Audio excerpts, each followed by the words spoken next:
अब इसमें इतना घी लगता है, इतनी सामग्री लगती है, पर ऋषियों ने इसे महायज्ञ नहीं कहा, क्योंकि साल भर में एक बार हम कर देते हैं, 2 बार कर देते हैं। महायज्ञ उनको कहते हैं जो हमारे जीवन में उत्थान के लिए प्रतिदिन करने पड़ते हैं,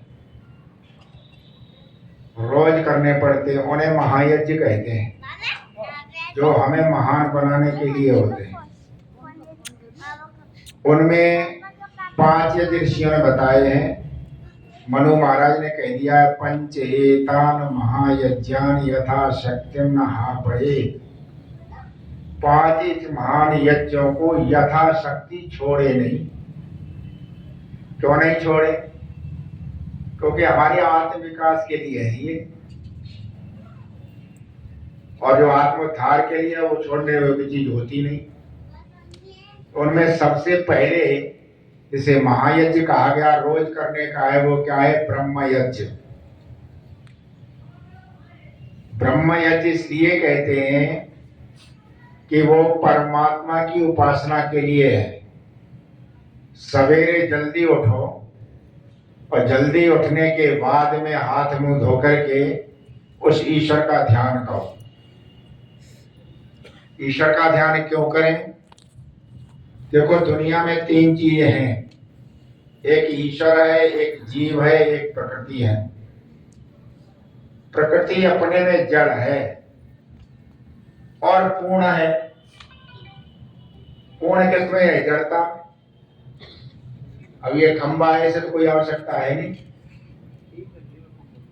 खंबे को कोई आवश्यकता नहीं है।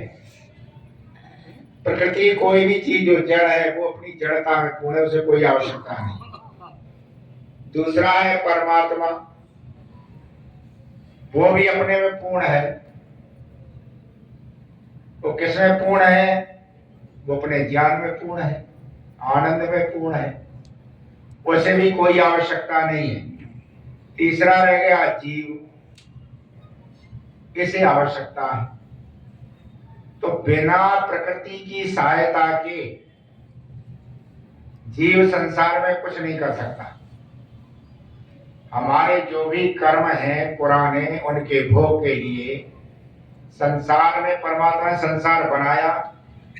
अब हम प्रकृति की सहायता से प्रभु की प्राप्ति करें। प्रभु की प्राप्ति क्यों करें? इसलिए करें कि हमारे अंदर एक कमी है, वो काय की? आनंद की। प्रकृति सत है, जीव सत और चित है, और परमात्मा सत चित आनंद है। सत का मतलब है, प्रकृति है, चित का मतलब है जीवात्मा भी है, लेकिन उसमें ज्ञान है, प्रकृति में ज्ञान नहीं। सत्य चित परमात्मा में तीनों चीजें, वो है भी, ज्ञान भी है और आनंद भी है। अब जीव जो है परेशान किसके लिए है? आनंद के लिए। जीव में कमी किसकी है? आनंद की है, इसलिए वो परेशान है। और हमेशा ध्यान रखो, आनंद परमात्मा में है, प्रकृति में नहीं है। इसलिए जीव परमात्मा का सजाती है। आनंद प्रकृति ले नहीं सकती, वो तो जड़ है। जब सजाती है तो आत्मा कहां जाना चाहता? सजाती में। प्रकृति का ये नियम है, हर चीज अपनी जाति में जाती है, हर चीज जाति में जाती है, चाहे जड़ हो चाहे चेतन हो। यहाँ 20 चीजें घूमती रहती है, यानी गायों को कोई मतलब नहीं। एक नई गाय ले आओ, सब ठाड़ी हो जाएगी, दिखा जाएगी उस गाय से, और यहाँ आदमी घूमते रहे, कोई मतलब नहीं। और गाय वहां पे कोई नहीं आ गई, सब ठाड़ी होके देखेंगे, देखा उनकी सजाती है। हमने गांव में देखे पशु चढ़ते हैं ना, गाय गाय में बैठेंगी जाके, भैंस भैंस में जाती है, बकरियां बकरियां में जाती है। इससे क्या समझ जाता है? सब अपनी जाति में जाती, जहां जाती यही जड़ में। अब ये अग्नि है, अग्नि जल रहा है, और इसका स्रोत कहाँ है? सूर्य। जल की पृथ्वी में आकर्षण शक्ति है, नीचे आगे धीरे जाई कहाँ? ऊपर जावे। क्यों? उसका स्रोत कहाँ है? उसकी जाति कहाँ? ऊपर है। अच्छा, एक मिट्टी का ढेला उसे ऊपर फेंको, नहीं जाएगा, उसकी जाति का पृथ्वी है, पृथ्वी पर ही आएगा। हवा को बंद कर लो, पंचर होगा, हवा में जाएगी। पानी कितना बरसता है, बाढ़ आ जाती, रुकता कहीं नहीं है, सागर में रुकेगा जाकर, कोच की वही है। तो जैसे सब सजातीय में जाते हैं, उसी तरह जीवात्मा की सजातीय परमात्मा में की तरफ जाने के लिए परेशान है। अशांति का कार्य क्या होता? अशांति कार्य क्या होता है कि जीवात्मा कुछ साधन मिले ना, उनमें एक साधन है मन। मन ही सारे काम कराता है, मन साधन है। और मन बना हुआ है प्रकृति का। मन जब प्रकृति का बना हुआ है तो कहां जाएगा? प्रकृति में ही जाएगा। लोग कहते हैं मन नहीं लगता, मन लगेगा, मन लगेगा, वो तो प्रकृति का है, वहीं जाएगा।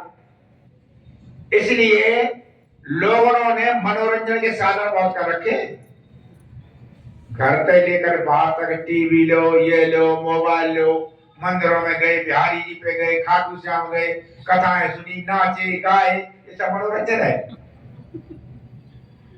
अच्छा, मनवा जाता, मनोरंजन वहां पर होता।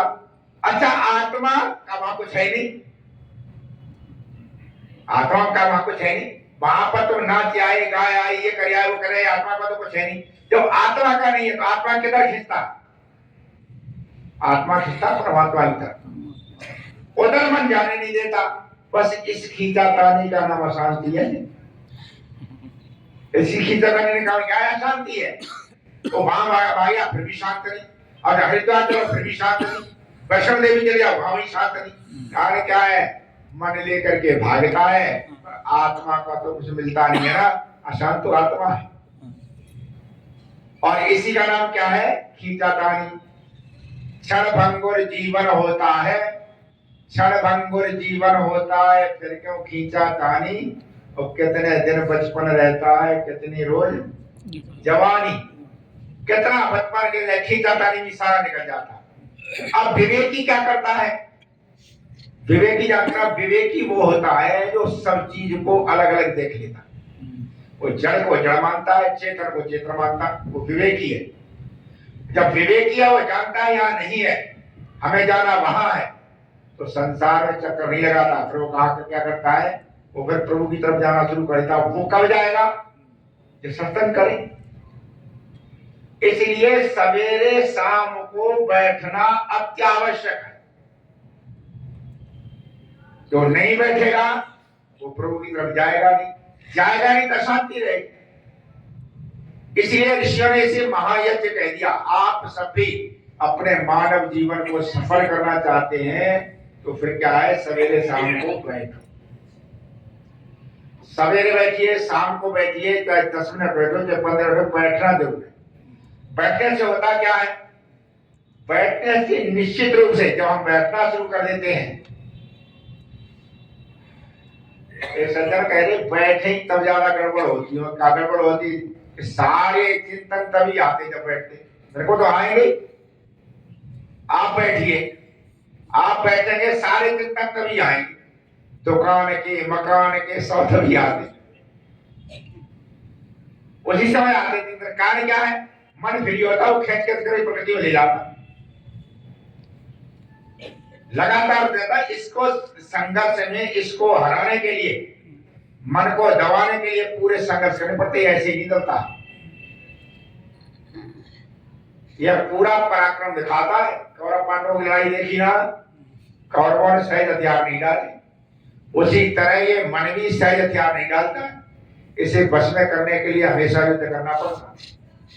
और लड़ाई कब जीतोगे? तब जीतोगे जब प्रभु का सानिध्य भी प्राप्त हो। तो मैंने कहा एकांत में आदमी बैठ जाता तो सारी चीजें होती। धीरे धीरे करके, धीरे धीरे कर, रोज बैठेगा, रोज संघर्ष करेगा, तो ये धीरे धीरे छटते जाएंगे, छटते जाएंगे, छटते जाएंगे। इसका मतलब क्या है कि मन कमजोर होगा, आत्मा बलवान होगा। पर मन नचा नहीं पाएगा आत्मा। संघर्ष हमें इसी में करना कि संसार के विषय ना।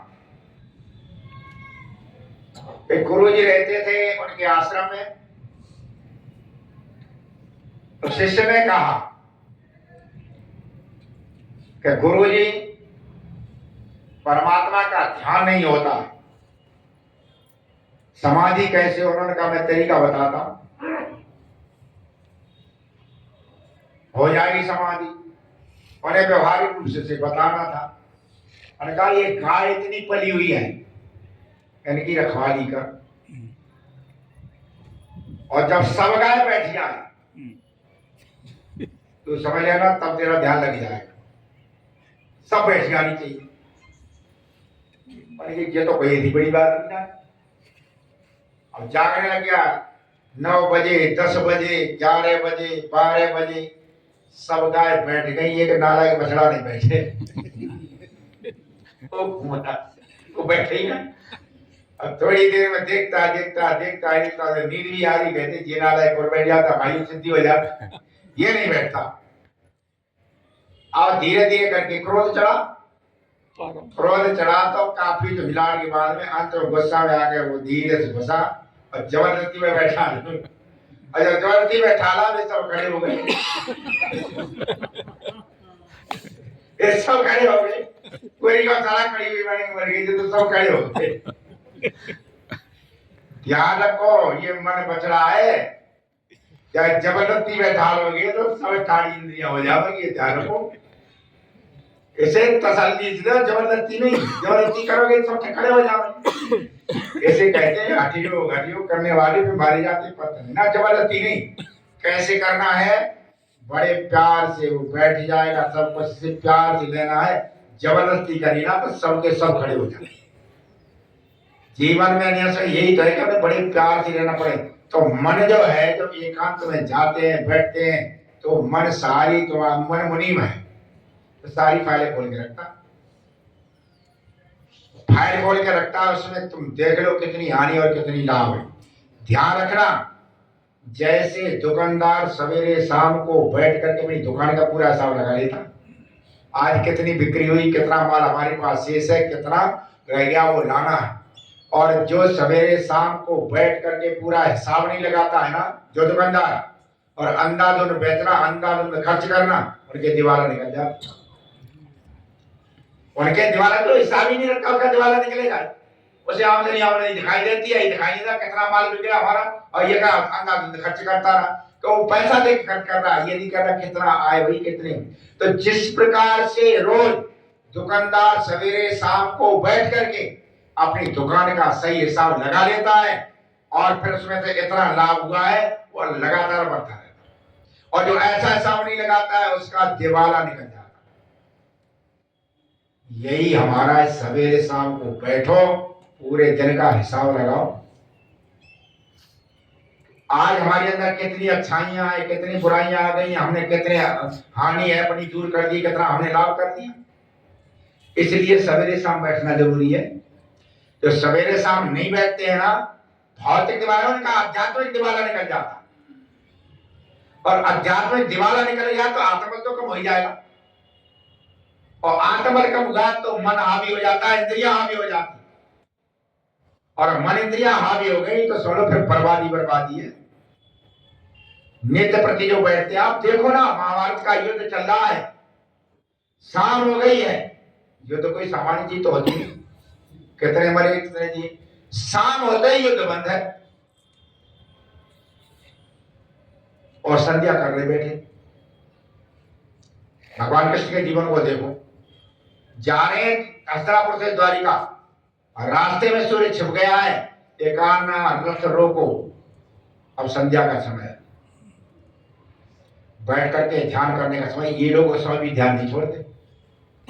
आपने देखा होगा, हनुमान जी जब गए सीता को ढूंढने के लिए, संध्या का समय हो गया, तो हनुमान जी ने कहा किसी नदी के तट पर देखें, क्योंकि आर्य लोग तो संध्या जल के किनारे करते हैं, हो सकता सीता वहीं अशोक वन में जहां गए, नदी पर जल का तट था, सीता वहीं मिली। कहा ध्यान में मत हो। ये सबके सब बैठते थे, ध्यान करते थे, और ध्यान करते थे तभी आज दिन तक इनके नाम लिए जाते।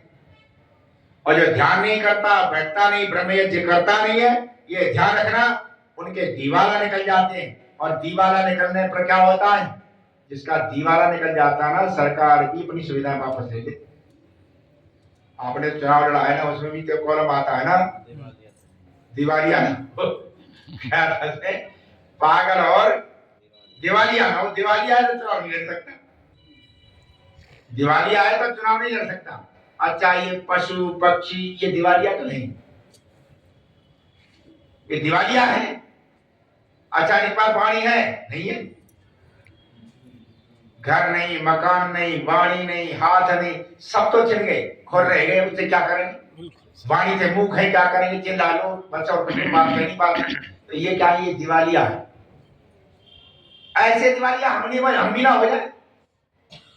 मौका है इस समय कि हम अपनी हर एक चीज का सदुपयोग करें। सदुपयोग कब करेंगे? सवेरे शाम को बैठेंगे तब, और नहीं तो हम इसे अपनी चतुराई मानते हैं। लुट जाने को लोग चतुराई माने तो उसे क्या कहोगे बताओ? है दादा मूर्खता और क्या हो? हमारे जीवन में सारी अच्छाइयां निकल गई, हमें होश ही नहीं। सत्यता गई, ईमानदारी गई, ब्रह्मचर्य गया, अपरिग्रह गया, सब तो चला गया। और सब जाने के बाद में भी हम ये सोचते हैं हम बड़े चतुर हैं, ये सोचते हैं हम बड़े चतुर हैं। चतुर नहीं हो, सब कुछ लुट गया। प्रारब्ध है तब तक कुछ भी भोग लो, जिस दिन प्रारब्ध खत्म हो गए सारा खत्म हो जाए, सारा छिन जाए। तो हम दिवालिया न हो जाए, उसके लिए सवेरे शाम को जब दुकान को हिसाब लगाओ, संसार में जो हमने अपना जीवन है, एक दुकान खोल रखा है, वो हिसाब लगाओ। हिसाब लगाओगे बात बनती रहेगी। क्यों? रोज के रोज सवेरे शाम को बैठोगे तो मन सामने रख देता है कि इतनी हानि इतना लाभ, और जो गड़बड़ी है उसे ठीक करो। शाम को संकल्प करो कल ये गलती हमसे नहीं हो, आज हमने गलती करी है, कल नहीं करेंगे। और ये पक्की बात है, प्रभु पर विश्वास करके चलो, आपकी आवश्यकताओं की पूर्ति वो करता है। आप उसे विश्वास तो करो, कल ये गलती नहीं होगी, कल हो गई, शाम को सोने जाओ फिर बैठो और फिर ये संकल्प करो कि प्रभु आज गलती वही है। रोज ये सोचो कितने हम देवत्व की तरफ जा रहे हैं और कितने हम पशुत्व की तरफ जा रहे हैं, असुरत्व की तरफ जा रहे हैं। रोज सोचो बैठ करके, रोज सोचोगे तो फिर, पर आप ऐसे संवेदनशील होता थे, ऐसे संवेदनशील होता जैसी आंख होती, आंख में जरा सा भी तनका पड़ जाए ना, आदमी बेचैन हो जाता, आदमी बेचैन हो जाता, जरा भी तनका पड़ जाए तो। अच्छा, पूरे शरीर में भूसा लगता है बेचैन होता है? नहीं होता। पूरे शरीर में भूसा लगता है तो बेचैनी, आंख में तिनका पड़ते ही आदमी बेचैन हो जाता। आंख की तरह पूरा हमारा जीवन हो जाता है, जरा से भी बुराई आई है तो सोया नहीं जाता। ये हो कैसे गया? और ऐसे के लिए जाएंगे ज्यादा पढ़ाई की जरूरत हो, जरूरी नहीं है।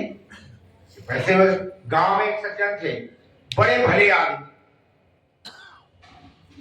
बहुत भले, और शरीर बड़ा तगड़ा। सब गांव में उन्हीं का शरीर सबसे ज्यादा तगड़ा, शरीर ये मुंह रखा चला कर।